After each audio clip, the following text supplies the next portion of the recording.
दोस्तों आज की डेट में हर किसी के पास एक कार का होना बहुत ज्यादा जरूरी है। काफी सारे लोगों के पास कार है भी और बहुत सारे लोग आने वाले टाइम में कार लेने का सोच रहे होंगे। लेकिन कार के साथ एक बहुत ही जरूरी चीज जुड़ी हुई होती है, वो है कार इंश्योरेंस पॉलिसी। जब आप एक नई कार खरीदते हो तो आपको डीलर सीधे आपके हाथों में एक कार इंश्योरेंस पॉलिसी पकड़ा देता है।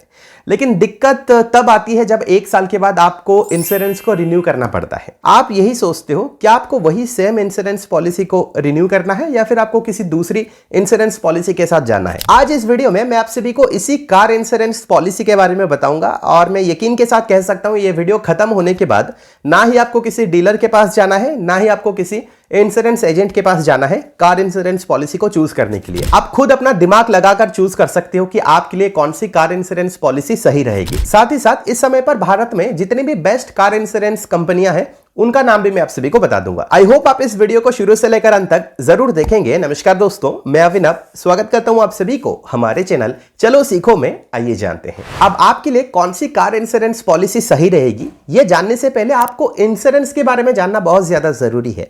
अब मैं इस वीडियो में आपको कार इंश्योरेंस के बारे में तो बता रहा हूं, लेकिन ये सारी जो टर्मिनोलॉजीज है या सारा जो डेफिनेशन है वो बाइक इंश्योरेंस के लिए भी लागू है। अब इंश्योरेंस दो अलग अलग टाइप के होते हैं, एक है थर्ड पार्टी इंश्योरेंस और एक है कंप्रिहेंसिव इंश्योरेंस। भारत में आपके पास कम से कम एक थर्ड पार्टी इंश्योरेंस होना कंपलसरी है अगर आप कंप्रिहेंसिव पॉलिसी नहीं खरीदते हो। अब थर्ड पार्टी इंश्योरेंस का मतलब क्या है? थर्ड पार्टी इंश्योरेंस का मतलब सिंपली ये है कि अगर आपकी गाड़ी ने किसी सामने वाली गाड़ी को टक्कर मारी, सामने वाली जो गाड़ी है उसे थर्ड पार्टी कहा जाता है और आपकी गाड़ी वहां पे सेकंड पार्टी है।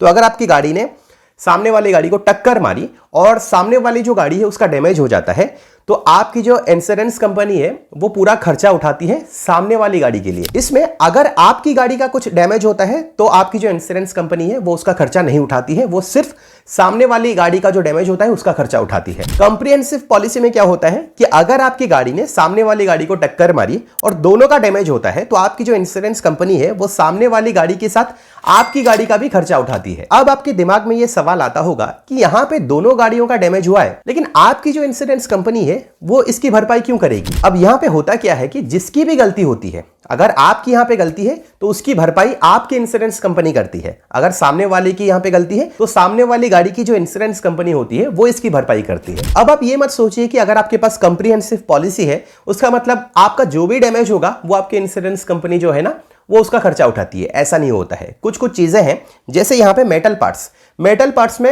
100% कवर होता है इंश्योरेंस, बट ग्लास में 50% ही कवर होता है और प्लास्टिक में 50% इंश्योरेंस ही कवर होता है और जो रबर या फिर जो टायर होती है ना उसमें 50% कवर होता है। अब क्योंकि कंप्रिहेंसिव पॉलिसी में भी सारी चीजें कवर नहीं होती है, इसलिए आपको हमेशा रिकमेंडेशन रहती है कि आप कंप्रिहेंसिव पॉलिसी के साथ कुछ एडॉन्स भी अपने साथ ले। अब ये जो एडॉन्स आप लोगे ये सिर्फ कंप्रिहेंसिव पॉलिसी के साथ ही वैलिड है। आप थर्ड पार्टी इंश्योरेंस करके एडॉन्स नहीं ले सकते हो, कंप्रिहेंसिव पॉलिसी में ही यही एडॉन्स वैलिड है। अब ये जो एडॉन्स है ना, ये है 0 depreciation add-on, 24x7 road side assistance, engine protection cover, consumables, key and lock replacement, invoice price cover, tyre protector, loss of personal belongings और डेली अलाउंस। अब ये सारी चीजें ना पॉलिसी बाजार में जाकर बहुत ही इजीली खुद चेक कर सकते हो। किसी भी एजेंट की जरूरत नहीं है, किसी को बताने की भी जरूरत नहीं है।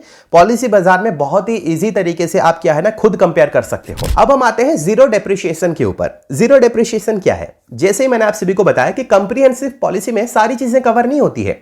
जीरो डेप्रिसिएशन में होगा क्या कि अगर आपने ये एडॉन सिलेक्ट किया है तो आपकी गाड़ी का अगर कुछ भी डैमेज होगा वो सारा खर्चा आपकी इंश्योरेंस कंपनी उठाती है। जैसे ही आप अपने स्क्रीन पे देख सकते हो, यहां पे क्या है ना, यहां पे मैंने पॉलिसी सिलेक्ट किया है श्रीराम जनरल इंश्योरेंस। अभी देखिए बिना जीरो डेप्रिसिएशन का यहां पे जो आपको प्रीमियम भरना पड़ेगा वो है 3,805 रुपए। अब ये प्रीमियम अलग अलग चीजों के ऊपर डिपेंड करता है, वो मैं धीरे धीरे आगे बताऊंगा, बट विदाउट जीरो डेप्रिसिएशन यहां पे आपको पे करना पड़ेगा 3,805 रुपए। जब यहां पे आप जीरो डेप्रिसिएशन के एड ऑन को चूज कर रहे हो तो यहां पे टोटल आपको जो प्रीमियम भरना पड़ेगा वो है 8,623 रुपए।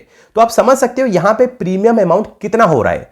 2 गुना से भी ज्यादा हो रहा है। ऑब्वियस सी बात है, क्योंकि यहां पे आपको जो फुल प्रोटेक्शन है ना, फुल डैमेज प्रोटेक्शन, वो आपको मिल रहा है। अब यहां पे आपको फुल डैमेज प्रोटेक्शन तो मिल रहा है, लेकिन इसके साथ आपको कुछ एक्स्ट्रा पे करना पड़ेगा। वो जो एक्स्ट्रा चार्ज है वो क्या है? वो है फाइल चार्ज, या फिर जो कंज्यूमेबल पार्ट है, जैसे अगर ब्रेक ऑयल लग रहा है या फिर अगर कोई इंजन ऑयल लग रहा है, तो उसमें ना उसके लिए आपको खर्चा देना पड़ेगा। तो जो चीजें हैं जो आपकी जो गाड़ी है वो कंज्यूम करती है, उसके लिए आपको पे करना पड़ेगा। इसमें ज्यादा खर्चा नहीं होता है। एक और चीज आपको ध्यान में रखना है कि ये जो जीरो डेप्रिसिएशन कवर है ना, ये मैक्स टू मैक्स अगर आपकी गाड़ी 5 साल पुरानी है तब आपको ये मिलता है, क्योंकि ज्यादातर इंश्योरेंस कंपनियां जो है वो ये कवर सिर्फ मैक्सिमम 5 साल पुरानी जो गाड़ी है उसके साथ देती है। 5 साल से ज्यादा अगर आपकी गाड़ी पुरानी है तो आपको ये जीरो डेप्रिसिएशन कवर नहीं मिलता है। सेकंड जो एड ऑन है वो है 24/7 रोड साइड असिस्टेंस। इसका मतलब ये है कि अगर आपकी गाड़ी किसी रास्ते में खराब हो जाती है तो आपकी जो इंश्योरेंस कंपनी है वो उसको रिपेयर करके देती है, वो आपका हेडेक नहीं है। लेकिन ये जो 24/7 रोड साइड असिस्टेंस है ना,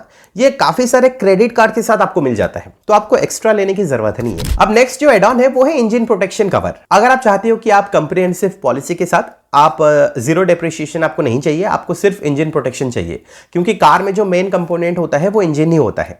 अब आप क्या करोगे? आप जीरो डेप्रिसिएशन नहीं लोगे, आप सिर्फ इंजन प्रोटेक्शन लोगे, तो इंजन में अगर कुछ भी खराबी होगी, कहीं पे डैमेज हो जाता है, तो जो इंश्योरेंस कंपनी है उसकी भरपाई करती है। नेक्स्ट एड ऑन है कंज्यूमेबल। जैसे मैंने आप सभी को बताया कि यहाँ पे जीरो डेप्रिसिएशन में जो कंज्यूमेबल्स होते हैं, जैसे कि इंजन ऑयल हो या फिर ब्रेक ऑयल हो, तो उसका खर्चा भी इस एड ऑन के साथ आपको मिल जाता है। नेक्स्ट एड ऑन है इनवॉइस प्राइस कवर या आरटीआई, रिटर्न टू इनवॉइस। इसमें होता क्या है कि अगर आपने गाड़ी परचेज किया है जिसकी कीमत है 15 लाख रुपए, 3 साल के बाद उसकी जो वैल्यू है वो 8 लाख या फिर 10 लाख हो जाती है।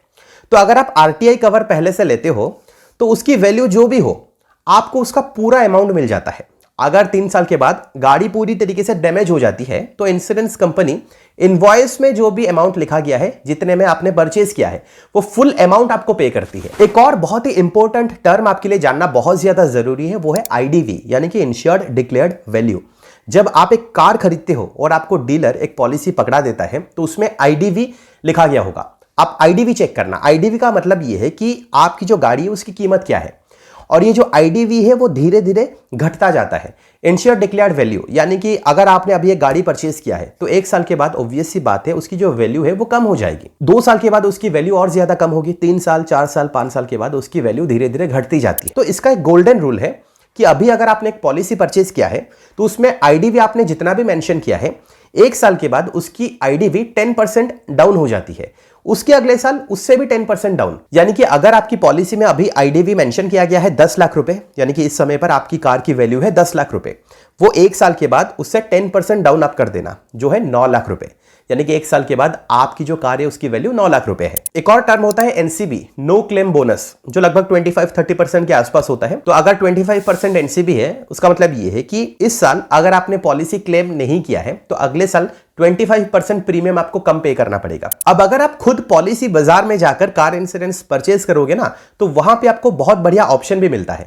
सबसे पहले तो मैं आप सभी को क्लियर कर देता हूं, ये कोई स्पॉन्सर्ड वीडियो नहीं है। मैं पॉलिसी बाजार से पैसे लेकर यहां पे कोई भी स्पॉन्सरशिप नहीं कर रहा हूं। मुझे पॉलिसी बाजार अच्छा लगता है, यहां पे जो फीचर अच्छा लगता है, दैट इज वाई मैं आप सभी को रिकमेंड कर रहा हूं। तो अगर आप खुद पॉलिसी बाजार में जाकर कार इंश्योरेंस परचेज कर रहे हो ना, तो वहां पे आपको एक ऑप्शन मिलेगा कि आप जितना किलोमीटर ड्राइव कर रहे हो हर साल, उसके हिसाब से आप प्रीमियम भरोगे। मान लो अगर मैं यहां पे हर साल 10,000 किलोमीटर गाड़ी चला रहा हूं और आप गाड़ी चला रहे हो 2,500 या 3,000 किलोमीटर, आपकी सिटी में बहुत ज्यादा ट्रैफिक है और आप ज्यादा गाड़ी निकालते नहीं हो, तो हम दोनों सेम प्रीमियम क्यों पे करें? तो आप अपने स्क्रीन पे अभी देख सकते हो, मैंने एग्जांपल के लिए एक यहाँ पे पॉलिसी दिखाई है जो आईसीआईसीआई लोम्बार्ड की है। तो यहाँ पे आप देखिए आईडीवी मेंशन किया गया है 12,67,920 रुपीज। तो यहाँ पे किलोमीटर में आप चेक कर सकते हो, अनलिमिटेड किलोमीटर पर ईयर दिया गया है। तो यहाँ पे बेसिकली आपको जो प्रीमियम देना पड़ेगा हर साल वो है 7,586 रुपीज। मान लो अगर कोई सिर्फ 7,500 किलोमीटर ही चला रहा है हर साल,